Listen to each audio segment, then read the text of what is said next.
yo kleru. Apa to Mas? Padha blesek nih. Kutluk. Lah, kok guyon. Mulane nek tanggapan luar pulau iki Wis. Nembang lho.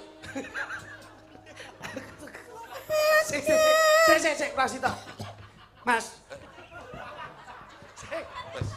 Pas pandemi lho. Ya. Nek mlebu lak nun sewu, dudoke pelindung peduli. Wis iki aja kuwi aja. Lindungi. Kutang tansah bisa lelati. Terbuka rasa dan terang ngayomi. Tata susila dadi tekon tulodo. Dadi pae-pae. Itu selamukan kutu. Dadi pae-pae. Uriku kakayamu. Aku itu urip kabudayan. Itu lasa kain bangsa Rahayu.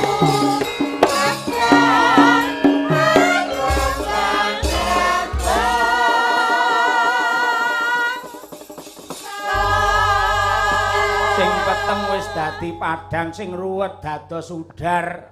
Pramila kula ngaturaken panuwun Ki Petruk. Ngeten nggih, para lurah-lurah mang sebarke teng masyarakat sampeyan. Ngangguwa paugeran panca parasdya ingkang sinerat wonten ing Kalimasada men negara sampeyan isa tentrem kerta raharja kaya negara Ngamarta. Panca parasdya niku napa? Siji, panembahe kawula marang Gusti. Ya. Angka loro ya kuwi ngandelake rasa kamanungsan, angka telu ngrembakake rasa panunggal.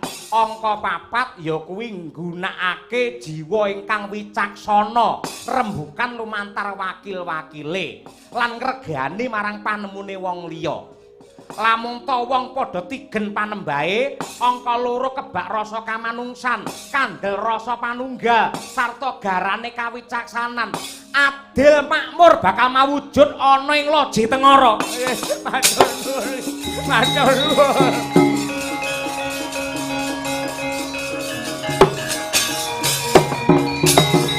Malah sisan damel gandeng Prabu Jaya Sentika menika sampun sirna margalayu Ki Petruk, tegese kraton mriki kothong boten wonten ratune. Kula suwun jengandika, aku anak Semar. Lah nggih putra Ki Semar, kula nate maca critanipun anak Semar ing angka kalih to sampean. Yo, anak Semar nomor 2. Kula nyuwun kanthi sanget makili para kawula aja mung dadi anak Semar nomor 2, dadi wong nomor 1 sak loji tengara mriki, mang dadi ratu. Jejulukku Prabu Tong Sot, Petruk dadi ratu, Petruk dadi ratu. Petruk dadi ratu, Petruk dadi ratu. Petruk dadi ratu, Petruk dadi ratu. Dadi ratu, Petruk dadi ratu. Dadi ratu.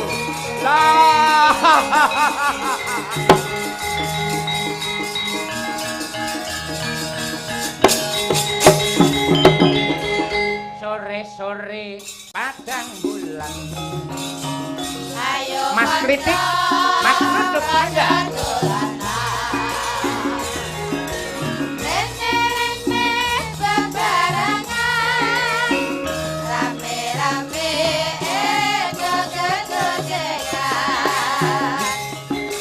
Kae-kae rambulane, Yen disawang, yen disawang kok gawe awe. Kaya-kaya ngelingake, ojo kabeh aja turu sore-sore. Ketok Asale saka telo, potongan iku tandane apa? awak-awak ketok Asale saka telo, yen ora petok atine rada gelap. Aja mutu mas, aja sekali lagi ya.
iso ngantuk iku tambane apa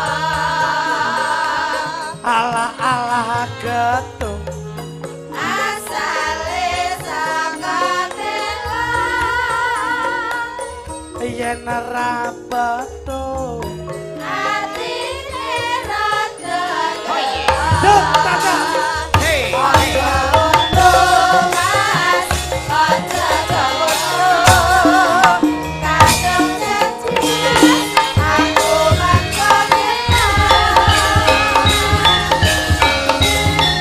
Hei. Wah, jan. Nah, Gayeng. nggih. Saestu panjenengan ngrantamaken gendhing gedhokna mboten salah. Kok saged ngoten sebabe? Nggih, yektosipun mboten kok gendhing gedhok menika ming mliginipun namung gendhingipun gedhok mboten. Ada maknanya. Nggih, ya yektosipun lak sok diganti ukara nggih saged. Oh, divariasi cakapane. Variasi nggih, variasi. Kaya sepeda motor. Iya. Variasi nggih. Ngono lho. Dikreasi Niki- dengan divariasi. Kreasi. Divariasi itu. Niki Mas Luduk kok nggih sampun jitet tembang niki kok Mas. Oh, pun orek-orek. Ampun. Lah mboten nggih tembang niki senesore ora. Tembang gedhok niki. Ini kok tulis. Lah ngoten nggih. Senesore ora. Sing kaya mau tulisane niki wae pripun panjenengan leh. Sore padang bulan. Lah nek Mas Luduk mboten ngoten. Pripun? Sore krungu adan. Terus Iya. Ayo kanca padha sembayang. Rene bebarengan Rame-rame. mlebu masjid aja kegojekan. Lha kuwi karepku. Kowe Kae derek seto kowe derek wis nulis mau. kae pujiane. Yen dirungokne kok nyenengake. Saya ngelingake. Salat 5 waktu ayo kudu ditindakake. Lah iya lah. Nah iki. Niki lho, salat Salat. Urung wayahe iki, urung wayahe. kuwi cagake agama. Agama Yen ra salat besok bakal mlebu neraka. Jos. iman Kuwi kudu dikuatke. dimen slamet. Tujuan selamat. Apa iki? Dimen slamet. Aku sing dudu setelane ro lho. Donya akhirate. Ayo salat. Ayo nang ndi? Loh, ayo salat. Ayo, Mas. Mas. Ayo salat. Ayo. Nang Nang ndi? Piye to bocah iki kok Tembangmu ninggali ki iki lho, tembangmu ki lho. Ki mau jare nyatet karo aku ning mburi gawe iki engko Ayo tik ngono. salat. Mas, ayo salat. Salat 5 waktu aja nganti Lho, telat. jare mau aja lali nindakake Nindakake zakat. zakat yang Nah. Oh, nindakake zakat kok malih ukara iki kepiye coba, Mas? Lah nggih. Dadi ngene iki melu dalang sing nuwun sewu lho. Iya. Yen dalang kaya penyanyi Mas Cahyo ki pancen piyayi sing klasik, wong piyayi wae karaktere ya klasik kok. Ya pancen sama bareng kudu kelas. Nggih to, Mas? Nggih. Kula nuwun sewu, ngen penake goro-goro ngen Urung nyong lan urung mesti yen klasik iki kalah karo sing modern. Lah ya ngono. Anane modern wiwitane saka klasik. Malah sing klasik-klasik iki malah dadi lan larangi. Nggih. Sepeda motor klasik Mahal dicari regane orang. ya larang. Oh iya. Nggih napa mboten? Bener. Kendaraan sing klasik kuwi regane ya larang. Nah, kuwi Betul. Omah klasik ki regane ya larang. larang. Heeh. Lho. Saiki sing jenenge warung ya, sing digoleki dudu bangsane restoran sing Oh, mewah-mewah. leres. Ning angkringan. Angkringan. Bahasane terus Gak limasan, penak, omah omongane gak limasan. penak. Mulane niku kula niku akhirnya mengembangkan usaha di sisi lain saya itu sebagai komedian. Oh iya. Ya. Pancen jaman saiki kudune ngono, Mas. Nggih, Dadi no. ngibarate sing dituju aja mung siji. Sumbere aja mung siji. Nah, Terus angkringan. usahamu apa jajal? Ya sing diaturke Mas Cahyo. Nggih. Apa? Dadi saiki iki sing digoleki durung mesti lek makanan-makanan sing mewah. Nggih. Justru malah kuwi wong ki sekarang sudah rindu dengan makanan-makanan sing pada waktu itu. Ya, kuno Mas, kuno. Oh iya, cara mbiyen. Kok jare ngomong kuno ketinggalan zaman iki sapa? Nah nggih, kula niku sakniki. Bulan ke kuno ya nyatanya sih. Kuno ki aku ki malah wis ana jaman semono. Lah nggih niku lho. Nggih, Iki barang-barang kuno Jangan mau. dosa elak niku. Nggih. Ngono kuwi. Angkringan niku. Oh, terus piye angkringanmu? Nggih, kula niku alhamdulillah buka angkringan. Iya ngerti. Wis telung Iya. titik, Pak. Nggih. Wah, 3 titik. luar biasa buka cabang ning ndi. Oke. Nggih kula titik tok nonton. Betul kok buka cabang. Dadi Ape- ditengeri sih, Pak, ditengeri sih. Ajenge ndamel buntur ninik pun jalan damel niku. Anu ya maaf ya ngangge hak patenmu iki. Mboten apa-apa, Pak, mboten enten dagelane mboten. Lah sinden-sinden lek kula mboten muni nik no mesti nakoke. Nggih. Dadi ngeten lho, kula niku buka nik niku buka angkringan. Angkringan. Nggih, alhamdulillah itu peminatnya sudah banyak, Pak. Jadi Amin. saya itu bisa ngeten, bukan saya itu memberi contoh orang guroni tapi bisa menjadi referensi ngeten. Oh iya. Dadi oleh dadi Referensi seniman kok sing nggih nganu radio kae ta ya. kae frekuensi. Oh. Frekuensi kuwi nek nggon daleme Pak Haji, Pak Ari Muryanto terus daleme nek nggih ada mobil niku lak namine frekuensi. Kayak jenenge garasi. Garasi iki bojoku. Lah kuwi Lah, bar betul. lairke terus mlebu ICU kae terus di garasi. Ah. Ngono. Kayak jenenge operasi. Lah. Oh, ngeten. Kok bodhek iki nyapa? Sing tak apa enek dagelan nyerah hobi lho. Lah kok lek akeh aku tak ngitung lek goro-goro bingung, Pak. Kowe iki turu to iki, Mang? Tuh dulu. Piye to, Mas? Kak niku bar mam sego pecel langsung jas Pak sego pecel. Tenan kok. Lamtorone akeh. Kene iki pancen nggon petani kene iki lho. Ciri khase kuwi lek medhi. Lah niku kan jane pun dipun samaptaken pas limbuhan wau. Nggih. Lah kula kan ya den koper ajeng kula maem terus nanti bali to. Akhire niku pas goro-goro kula baleni. Kerupuk imamne gedhi. Cilik mengker. Lah Kena angin. kademen, Pak. Kula pangan malah kaya mangan setip niku. Oh, kowe iki yo ngono kowe panggabon dipangan bae kok. Alah iya. Lah niki mau Seksine lho, seksine. niki mau nih gedhi malah cilik kan niku. Niki karena pancaroban niku, Pak. Oh iya.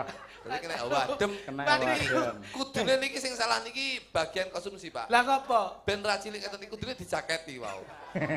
Maksudnya kayak plastik lho. Kayak plastik. Lah kowe iki yo ngono genah untumu pasangan kok makan kerupuk mlempem. Wis tak mutok ya, ngeten, Pak. Wis Pripun? ngono tok. Apa niki mau? Niki banjol apa niki? Lah sing jenenge gara-gara mboten setelan. Usaha Langsung pengembangan improv. Nah, Ya, pengembangan. saya contoh bapak-bapak pejabat. Jadi pejabat Nggih. itu biarpun di instansi Iya. itu mengurusi masyarakat, tapi di sisi lain beliaunya punya usaha sendiri. usaha masing-masing. Investasi, Pak. Investasi Betul. penting. Burung mesti sok mbel dadi dagelan iki payu terus urung mesti. Lah nggih. Mempersiapkan di hari tua. Lagi niku, Nggih. contohnya terjadi corona kalau wingi. Nah, Gitu. nggih. Jadi corona ndek wingi niki pun toto-toto dan saya baru merangkak. Dan terbukti, Pak. Apa biasanya urung merangkak to kowe langsung ngadeg ngono. Maksudnya itu bibrik-bibrik. Oh, Bibrik, bibrek ya. Bibrek iki panggilan anu enek Pak Lek, Bulek terus bibrek lah ngono kuwi. Kuwi budi. Adomen to, Tuk. Ya Bibi maksudnya iki. Dure bibrik. Iya. Ngaten, Pak. Dadi Duwe sudah sampingan. sanjih, nggih. Dan alhamdulillah. Setiap payung sebelum Ya, dan hujan. alhamdulillah corona kemarin Pak Ari saya alhamdulillah secara ekonomi mapan, Pak. Ekonomi ya. Alhamdulillah. Tapi di sisi lain perang batin, Pak. Ora mergo tanggapan mboten to. Enggak, ya jakakne angkringan niku. Cuman kadang dilema, Pak. Pada waktu itu PPKM, Pak Ari, ya. PPKM itu kan ada pembatasan jam. Iya. Nah, kalau niku kan pembatasan jam harus selesai tutup jam 8 ngoten. Oh iya, jam malam kok. Jam malam. Kamu kok kalau niku buka angkringan pertama kali ning emper toko, Pak. Toko tutupnya jam 5. Lho, kuwi tokone Wong ngenteni toko tutup. Ngenten toko tutup. Kalau lagi buka Kuwi angkringan. tokomu ya, An? Senes toko Cina. Kula nunut. Kula besar lagi ya. kene iki wong kene utang. PPKM jam 8 niki cerita, jam 09.00 tutup. Dadi kula niku jam 5 nyurung rombong, jam 6 nata dagangan, jam 7 nggodhog banyu, jam 8 banyu mbok. Bar niku kula ngisi mulih. Lho, lah ngapa ora mbok dep? Jam 09.00 nangis diluk terus turu. Lah ngapa, Mas? Lah kukut harus kukut. Oh alah. Tapi memang proses untuk perjuangan Ben Ampre ini eksistensi dalam angkringan ki piye? Kula terus ya, Pak. Tapi punya strategi. Kreatif tegese. Punya Sampai strategi sekarang khusus. sudah 3 titik, Pak. Dan antri nih jan gumpun, Pak. Antri nih kira-kira tuku teng angkringan kula niku meh 4 kilo. Jadi wong jentrek-jentrek do antri. Jentrek-jentrek. Oh iya. Jentrek-jentrek. Cara ngriki niku kok gempelan sampai ke pasar Kojo. Niku jejer-jejer, Pak. Saka peminate akeh. Saka peminat ini. Sampai kula niku sing biasane teng Solo enten to, baceman das pitik. Eh. Kula niku sampai entek baceman das pitik niku sing kula bacem das truk. Sing mangan sapa? Nah, sama nek kersa monggo. Mah. Oh ya ora umum to. Ndok, Sundukan ndok gemak, sundukan ndok gemak. Ndok gemak menika niku sampe kentekan stok, gemak urung wani ndok tak plotot. Nyiksa kuwi jenenge. Lho, pripun to? Sementing enten. Request kok, Pak. Konsumennya oke kok. Saya napa niku usus pitik. Aku apa jelasnya mesti mbok sowes. Adike ngelekne. Usus pitik sampai kentekan stok. Pitik niku kok brodol ususe to. Kentek pitik niku mlaku kewer-kewer ngene. Penyiksaan kuwi. Tak kira lek duwe strategi zaman PPKM lah. Jamalang. Strategine ngeten lah. Ngeten. Lek biasanya kan mek sundukan tok. Aja rayaan to, ndang. Aku kelingan iki. Lek biasanya kan mek sundukan tok kali sego bungkusan. Niku kula cepaki jangan, Pak. Gratis ki. Gratis. Oh iya. Jangan tewel, Pak. Dadi khas Dadi untuk sing bayar go ranune segone tok. segone tok. Karo wedang. Sundukane wedang, jangan tewel gratis. Sampai laris sing disenengi sebetulnya konsumen saya itu jangan tewel niku, Pak. Oh iya, kas kok kuwi. Oh, kas. Jangan tewel niku kula suwengi entek 3 tegalan. Saka larise. Oke, gratis to, Pak. Niki gak sedekah ora umum niki. Sampai wong penasaran sampai oyote kula presto, Pak. Oyote tewel. Saking larise, Pak. Niku saestu niku. Luar biasa. Lho, Lah pancen wis laris kenapa dadan dagel? Loh. Buka angkringan ngono. Pun duwite dilumpukke tukokne omah. Pun loro niki. Nggih. Mau ning tengah masjid-masjid papat mau. Edon, niku wis kula wenehi wong-wong. Dodol laris angkringan payu. Duwike tukoke omah. Alhamdulillah. Sakniki nyentel omah. Tegese cementel. Nggih. Barokah wi. Loro omah dolar mas jangkrik niku. Mbok pilih berarti kesemekne monggo. Wah iki tenanan kok aku lek ngrungokke kok Iki ya cerita ora. tenanan. Mau lho sing PPKM mau lho. Nggih pun niku. Tutupe jam pira? Jam 09.00, Pak. Sampeyan bar kuwi mulih ngono. Nggih mulai. Sampeyan sing ora kreatif. Lah napa, Pak? Tutupe jam pira? Jam 09.00. Peraturannya jam 9 Harus tutup. Harus tutup. Selesai. Jam 09.00 kudune sampeyan tutup. Terus? Ning jam 10 dibuka neh. Loh. Jam 10 niku polisine panggah ting riku ya, Pak. Heh. Panggah Lah mulih jam pira kira-kira polisi? gak mulai. Lah kok ora mulih? Lah warung wading polsek kok, Pak. Iya angel iki lek bocah iki ora. Domong sampean ki apa-apa ki domi kenek bocah iki maksane. Ning aku seneng lho Mas Kluthuk iki mau mang jak nembang apa gethuk ning dengan Islami ngrembug wong salat niku Kedah seneng. ngoten. Mergo ngelingi mbiyen nuwun sewu. Nggih, Pak. Angger tanggapan ngono iki ketoprakan zaman siswa budaya. Lah mesti mendem. Loh. Nah, ngono kuwi. Ngono saiki. Pancen riyen niku nuwun sewu. Nggih. Niki pancen lakune niku laku sing elek niku dilakoni sik. Oh iya. Karena urung tentu yen elek ni urung tentu iso apik. Betul. Ning nyatanipun nggih elek kaya apa iso apik. Luwih becik tilas wong elek timbang tilas wong apik. Ha nggih. Nggih. Padha karo wong edan manuk. Ngopo edan manuk? Luwih becik wong seneng manuk ki apik. Padha njenengan ngendikan pripun, Wong? Tilas wong elek luwih apik timbang tilas wong apik. Lah, makane niki hobi tak omongi, hobi rasa rena-rena. Apa? Hobi pecinta burung malah apik. Oh, kancane Pak Bak kuwi berarti. Nggih. Kuwi.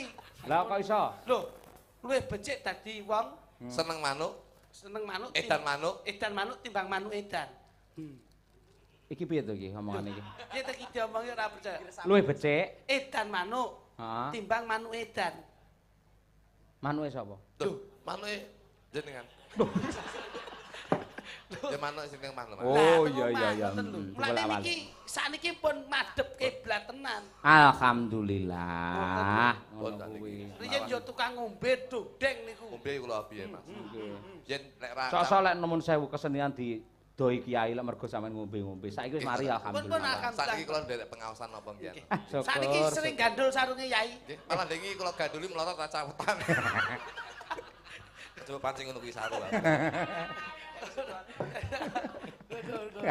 Pun Pak kan tembang-tembangan. Lho nembang.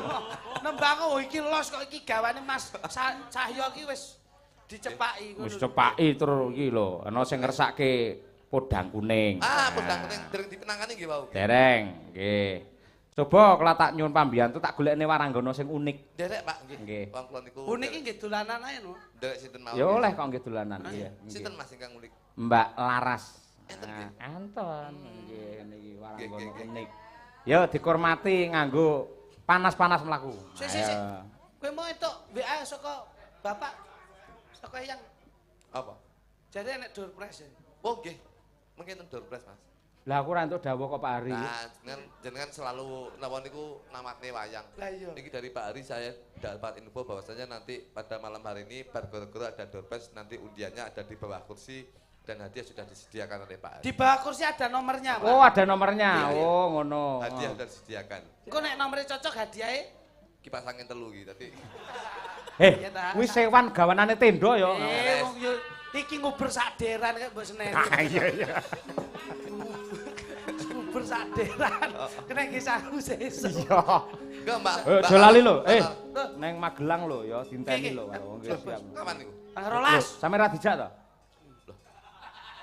Iki tak telepon siap ngono kuwi ya. Kowe iku Kowe manut to aku itu. Manut to aku kadung semayanan karo grup mancing ya aku. Bangsane mancing itu apa delok kuwi. Kowe iki butuh public figure tuh butuh figur sing apik tenan. Ganteng ae ora lucu kok. Aku iki ganteng malah ora lucu kok. Kayak kemblo walet deh pisan.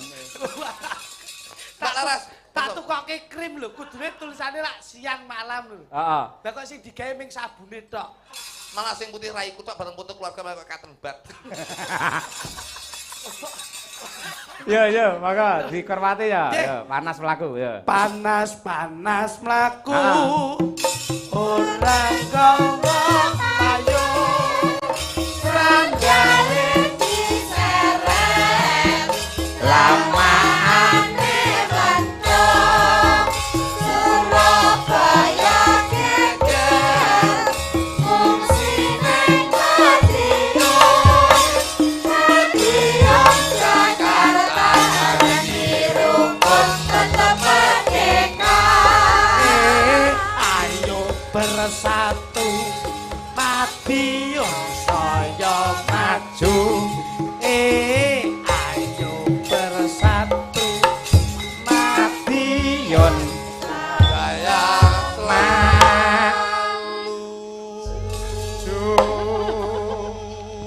Kowe apa cakapamu? Jaya selalu. Saya maju kancane saya maju. Saya maju. Heeh. Iki mboten jare gareng ora iki. iya no. Jare Semar wong urip aja samar. Betul. Sabar jare gareng sing ra jujur dadi degleng. Jare Petruk sing sayo kuwi mato mlepok. Jare Bagong seneng nabung aja ngasih bolong. Bengi iki nderekke dalang Ki Cahya.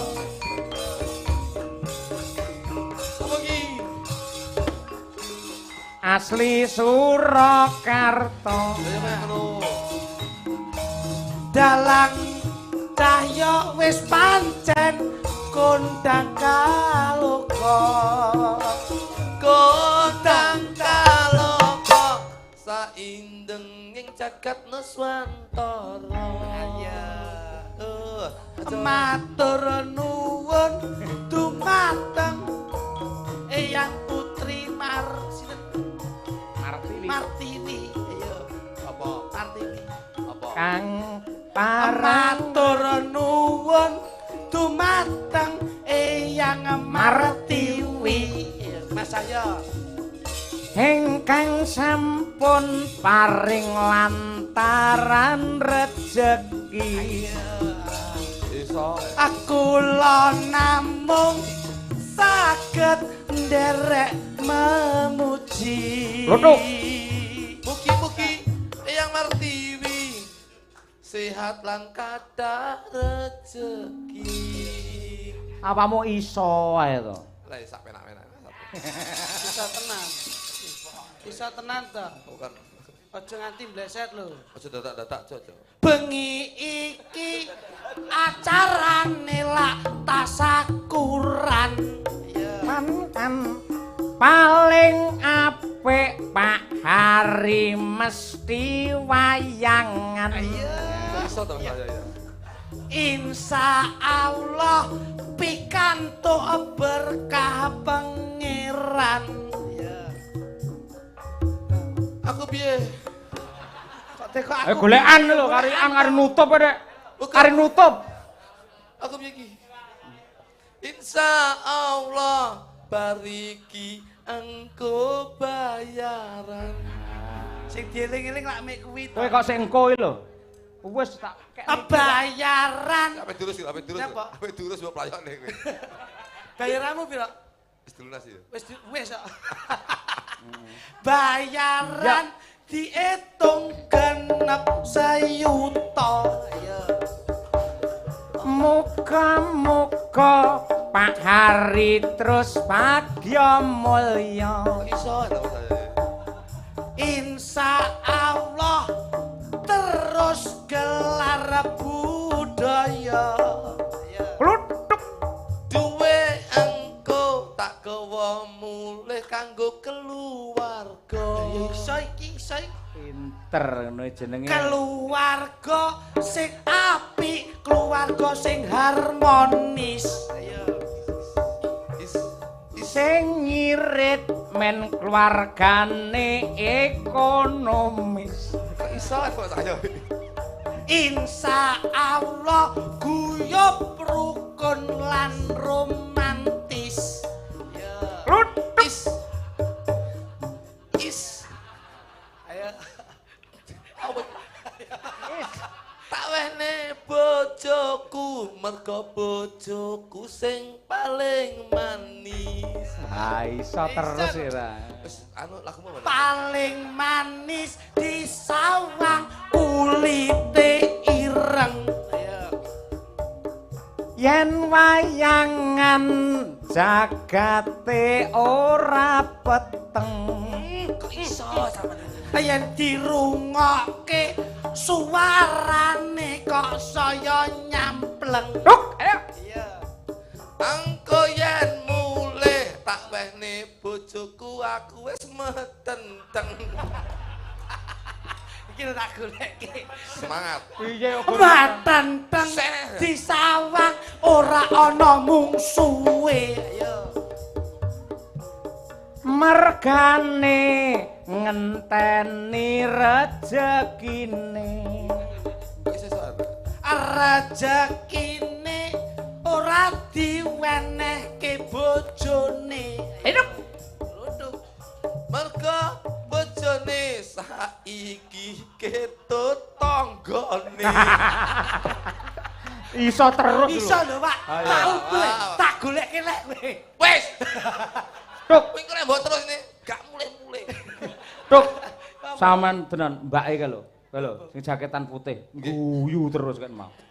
Ora sampean jan. Guyu napa? Guyu ngagem masker ku ora guyu kok. Ya Apa? Meh keleleken. Kono, Pak. Ya Mbak Laras. Laras tembange, Mbak. Anu napa Aku nek ngene iki. Podang kuning. Podang kuning. Podang kuning Enak. cocok karo agamamu, cocok karo kahanan bengi. Iso. Kuning. Sebab wis.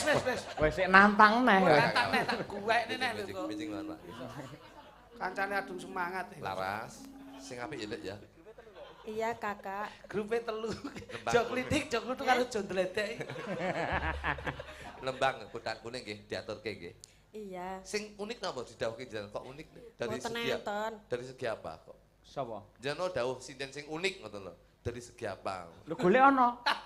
Golek ana mesti ana sing unik. Nek iki lho sing unik nek guyu ditutupi selendang iki lho unik. Sebabnya nyapa tutupi selendang? Lah Sebabnya tutupi selendang. Lah lek tutupi keset ira ketokno. Mosok rai sinden tulisane welcome ngawut ya ora. Lah iki lho diomongi kowe to golek-golek nek. Apa entek-entekane ya ngono kuwi? Nggih. Ngawut lho aku. Coba kabeh iki nek lesung jumenglung iki. Ah iya. Koe surimbal-imbalan. Lah iya. Iya. Ya ora. Coba. Monggo dengan Waranggono dari Wonogiri, Mbak. Welcome. Sampeyan nyiarne kalah apik karo klute siarno, Dok. Siarno. Kowe Mas Cahyo dalangi sik dalangi nek dadi MC. Nyeluk komet piye nyeluk komet. Oh no kok iso. Coba.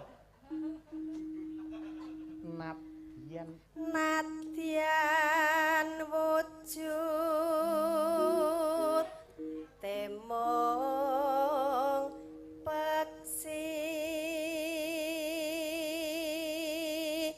Ngesuk ning Magelang njaluk transit hotel apa ora? Iya no.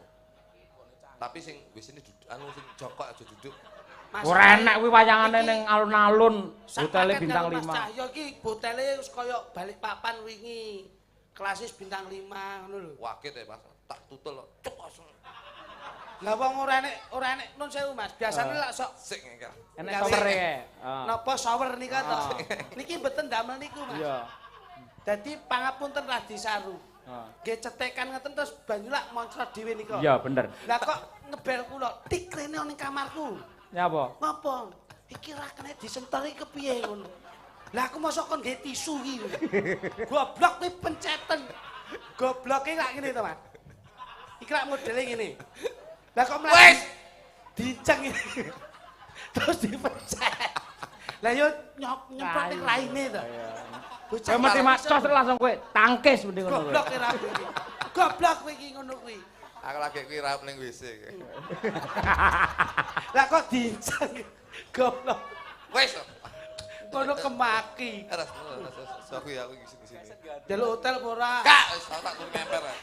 Sik Pak, enek sitok neh. Lucu ta. Apa? Aku wong desa, Cuk. Dek takon mlebu sik. Yo iki kamarmu. Aku ning sebelahmu ku enek apa-apa. Telepono kuwi tiap kamar nomere padha ya ning telepon kuwi aku.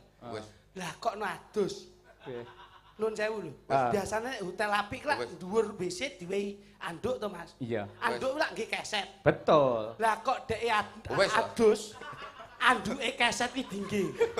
Ngene iki. Lah kok lek aku tik, lah kok anduke hotel kuwasar iki. Matamu kuwi keset goblok aku. Mbok sing pengalaman ngisini-sini ngono.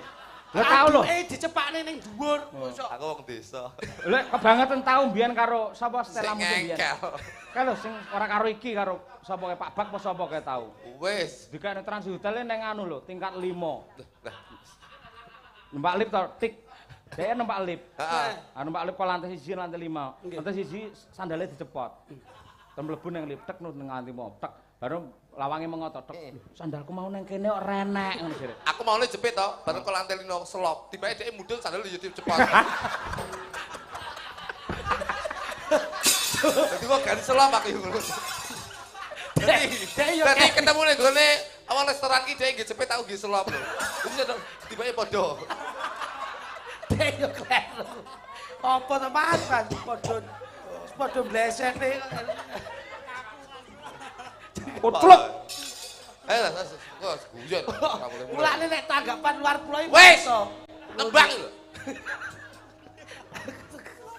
Sik, Prasito. Mas. Pas pandemi lho. Ya. Nek mlebu lak nun sewu, dudoke pelindung peduli. Wes ki, aja kuwi aja. Dilindungi. Iki sini.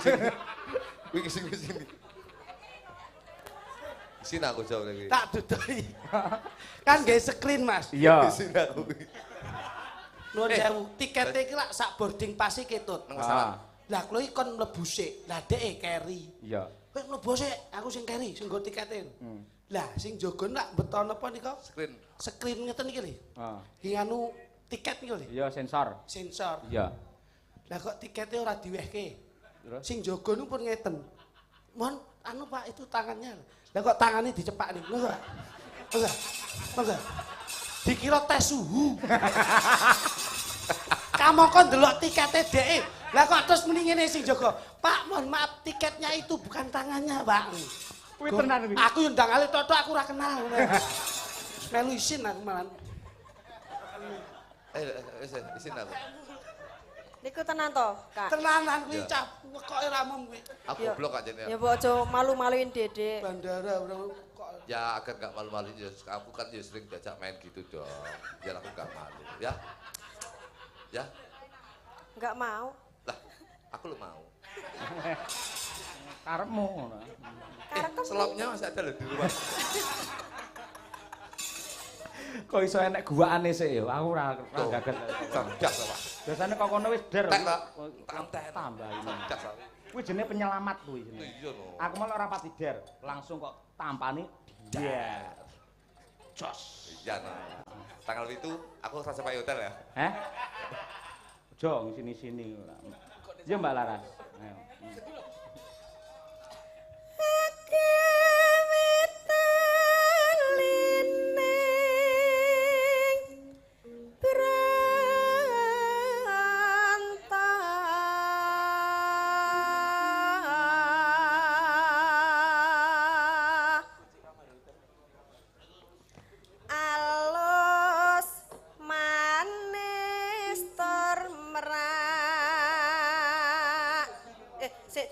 Jim.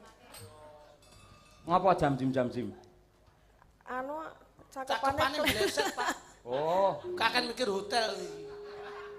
sing nyemprot nang untu niku lho. wah menteleng deh, serius ya. Serius, Dek. Ning irung kok tiba ya. Kan cilik lho.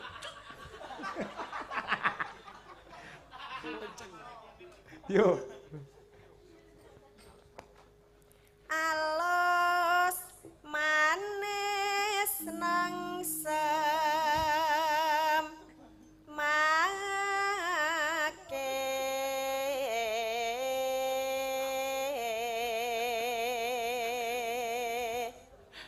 Pak Eri mejing nek tindak luar negeri ampun biasa. Biasa, ini baru Lho kita ajak ning luar negeri. Hotel ini ndamel kertu. Lampune nu nek ngurup lak kudu kertune sik dicepet-ceklik lak. Iya, lagi mak biar. Buka lawangi tekok kunci bareng. Kudune templekne nggen pintune lak Mak tit, rupane biru Katine. ngono sana. Mbosok lak kuwi templekno lak buka. Tempelne tit buka mlebu bleng. Lah kok puweteng men lho. Golek saklar. Kira urip ke piye? Kuwi uripno cetekno kabeh. Cuwetek nih, betul. Gak enek sing murup. Ya ora enek. Lah kok mara teng resepsionis. Heeh. Pak, lampunya mati. Hei, kartumu iki dilebokne kae Nah, sandhe lawan ngono. mak klik otomatis mak. Roro, saiki pinter aku. Lah ya aja ngisin-ngisini wong jenenge pelawak internasional. Lho iya, ora. ngono ora. Pinter. Kancane diteleponi. Beda tak dodek kartune. manis lho jane. Lah kero ya sampean. Jaja, untune kok nyepot. Kang Marmut. Heh? Wes. Ngan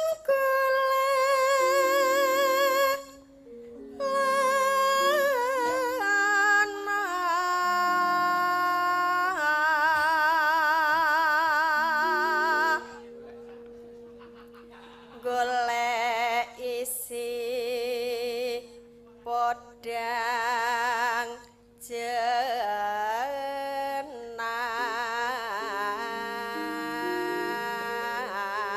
jenar. Ngene muwenenge kok pikir apa lho? Duk. Sing kok pikir apa ngene muweneng ngene? Golek bahan apa nyapa ngene? Engko lho bayaran piro aku ngono.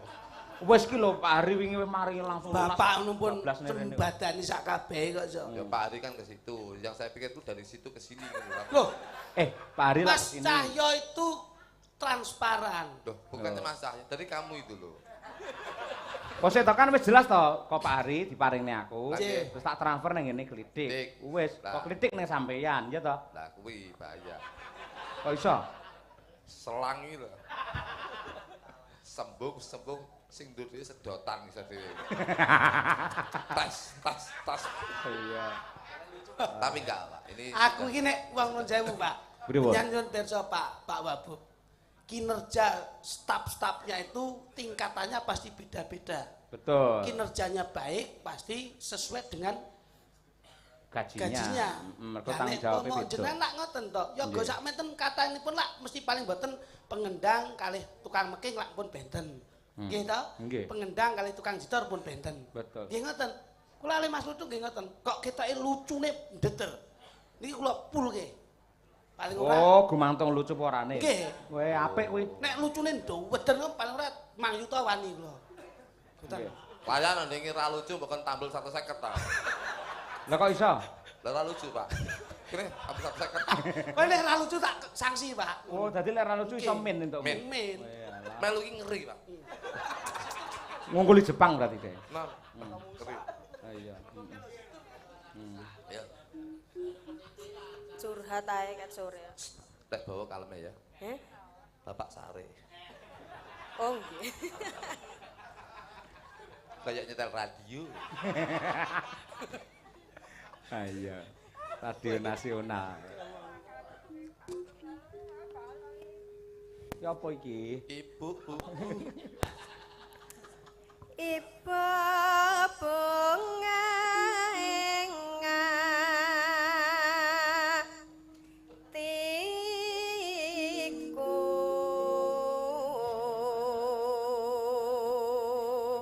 Jalani lho.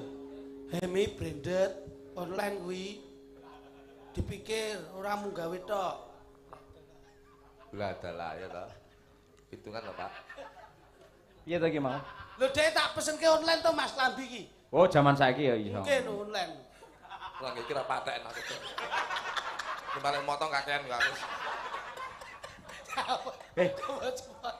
Mbok aja nemen-nemen karo kakange lho, Tik. Lah nyapa to Mas? Ya ora iso kaya ngono. Iki lho sinden-sinden ngangge gawe apa butik Madangkara ya ora enak itu. Aku nek jenengan to. Heeh. Kula kali niki kedang ngoten niku membiasakan disiplin. Ora disiplin kuwi ancen ya tegel. Lah sine regane pira to hem kuwi? Tak delok 350 Pak niki. Neng online. Langsung ning Surabaya 350. Ngene iki anggarane ning gone kwitansi 475. Birokrasi dagelan iki Pak Gawusu Pak. Ayo. Wis aku tak seneng kene ora jauh. Sabar-sabar ketuk iso tak kei slop meneh. Ayo. Selop sing lho sing kulit duren lho. Yo. Nyanding bisa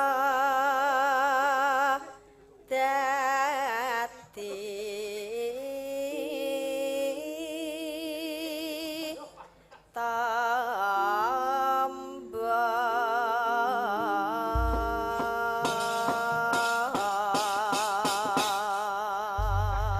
Mas Kritik. Medion beda ta? Apa? Medion lak beda. Benten. Biasane di lain daerah ki Nun Sewu Cih. ya ora kabeh anggere bar limbuan lak entek penonton. Leres, leres. Ini bengi iki Istimewa. nganti jam 3 parantene. Istimewa. Ya. Ini yang menjadi percontohan bahwa penonton Madiun yang selalu mengangkat harkat martabat budaya Indonesia. Oh, Ini. ngono kuwi. Oke, Pak. Mula dadi seniman aku sampean mesti semangat Ya, yen semangat Madiun, toh, mergo Pak. pancen apresiasinya luar Iki, biasa. Iki, minded. Nah, mula didongake Piyayi Madiun kabeh iki lumantar podang kuning. Podang adalah burung yang bisa terbang, kuning adalah emas. Semoga seluruh warga masyarakat Kabupaten Madiun bisa terbang tinggi menuju zaman keemasan. Amin, amin. Podang, pom nika pondasi, dang nika dangan. Heeh. Terus? Pondasine Piyayi mriki menika kanthi penggal ingkang dangan. Iya. Sabar ngoten. Mm-mm. Kuning, napa Mas Luduk kuning?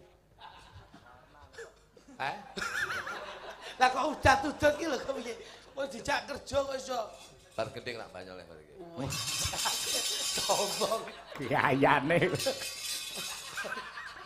Wah, aku ya ngerti wong Banyol ra mesti lho gayane koyo bari tak Banyol. Yo Mbak Laras. esuk awan ning omah wis ora kerasan kaluyuran anggolek isih tak sayang mobeng mikir kanggonku goleki ora krasa esuk awan nganti bengi eman yen nganti liya kang nyawang yen sing kodang agawe ati kepranan kejajayan tak rindik saka kajawen sarwi ngoceh lewate ngale bencokan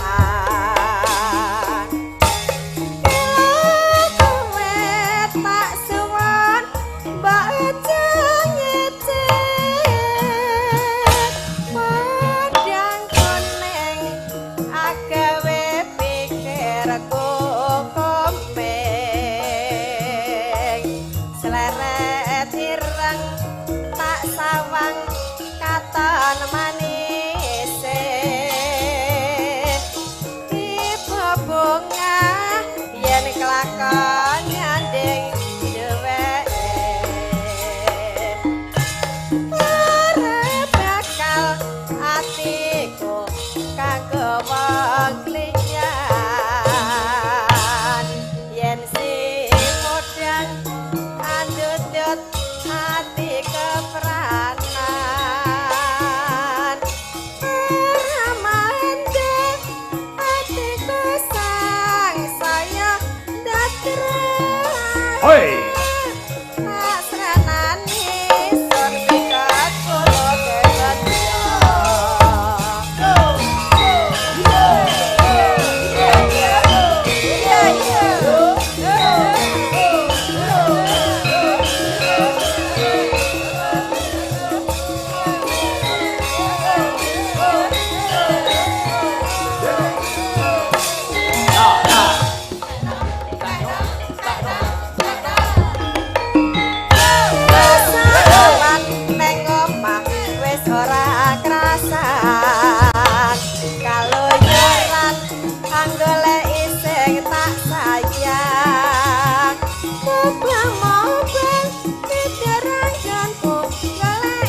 Terima kasih Mbak Laras. Luar biasa.